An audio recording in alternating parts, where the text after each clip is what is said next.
हमारे बाल बच्चे का क्या होगा नहीं होगा इसका कोई हिसाब बाकी नहीं। सरकार जो है लंबी चौड़ी ऐसे कानून तो बताती है कि हम ये कर रहे हैं वो कर रहे हैं, लेकिन हमारे नज़रों के सामने सब व्यर्थ है।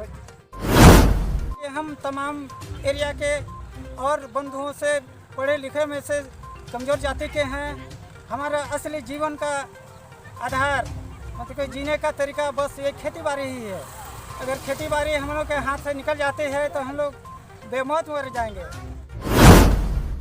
बहुत दिनों से यह प्रयास रहा है कि राजमहल परिषद को जमीन नहीं देना है। नमस्कार, मैं अकबर अली और आप देख रहे हैं गोडा लाइव टीवी। अभी हम मौजूद है झारखंड प्रदेश गोडा जिला में स्थित राजमहल कोल परियोजना के नज़दीक भेरंडा गांव में अभी हम उपस्थित हैं। आप हमारे पीछे देख सकते हैं आज यहाँ भेरंडा, तालजारी, बाबूपुर, पहाड़पुर, अरक्खा के ग्रामीण जो हैं उनके द्वारा यहाँ सिद्धू कान्हू जन्म दिवस के शुभ अवसर पर उनका आज यहाँ प्रतिमा अनावरण किया गया है। और यहाँ आज जो है काफ़ी दूर दूर से लोग आए हुए हैं और उनका दिल से तहे दिल से उनको मूल्यांकन कर रहे हैं और विधि विधान से जो उनकी पूजा अर्चना की जा रही है। अंग्रेजों के खिलाफ जिस तरह सिद्धू कान्हू, चांद भैरव, फूलोजानों ने मोर्चा खोला था और उसके छक्के छुड़ा दिए थे, उसका अंदाज़ा इस बात से लगाया जा सकता है कि जिला सहित आसपास व अन्य प्रदेशों के लोग आज सिद्धू कान्हू को भगवान की तरह पूजते हैं। आदिवासियों और गैर आदिवासियों को महाजनों और अंग्रेजों के अत्याचार से मुक्ति दिलाने वाले इन्होंने अहम भूमिका निभाई थी,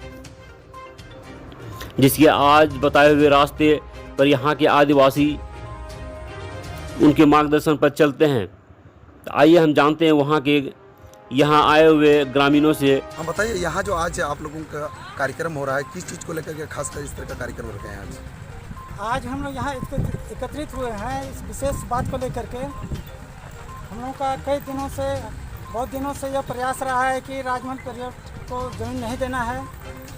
और हमारे इसके संस्थापक जो सिद्धू कान्हू हैं, जिन्होंने इस ज़मीन की रक्षा के लिए, आदिवासियों की सारी ज़मीन की रक्षा के लिए अपनी कुर्बानी दी थी, उनके जन्म दिवस के अवसर पर आज उनका ये अनावरण करके हम लोग उनके रास्ते पर चलने के लिए आए हुए हैं। क्योंकि हम लोग को इसी ज़मीन के आधार पर ही जीना है, गुजरना है। हमारे बाप दादे का दिया हुआ ये सबसे बड़ी संपत्ति है, हमें हाथ से नहीं निकलने देना है। इस लेकर के हमारे बीच जो कानूनी प्रावधान है कि संथाल परगना में इसके लिए एसपीटी एक्ट बना, इसके तहत आदिवासियों का ज़मीन ना तो खरीद है ना बिक्री है। उसी कानून के आधार पर हम लोग आज चल रहे हैं और उसी बात को समझाने के लिए तमाम भाइयों के बीच बातों का विचार विमर्श के लिए हम लोग एकत्रित हुए हैं। क्योंकि हमारे बहुत से भाई बहन को नहीं मालूम है कि सरकार हमारे लिए क्या कानून बनाई है। ये ऐसी कानून है जिस कानून के तहत हम सदियों तक जी सकते हैं। क्या है कि हम तमाम एरिया के और बंधुओं से पढ़े लिखे में से कमज़ोर जाति के हैं। हमारा असली जीवन का आधार मतलब कि जीने का तरीका बस ये खेती बाड़ी ही है। अगर खेती बाड़ी हम लोग के हाथ से निकल जाती है तो हम लोग बेमौत मर जाएंगे। हमारे बाल बच्चे का क्या होगा नहीं होगा इसका कोई हिसाब बाकी नहीं। सरकार जो है लंबी चौड़ी ऐसे कानून तो बताती है कि हम ये कर रहे हैं वो कर रहे हैं, लेकिन हमारे नज़रों के सामने सब व्यर्थ दिखाई दे रहा है। आज क्या संदेश लोगों को देना चाहते हैं?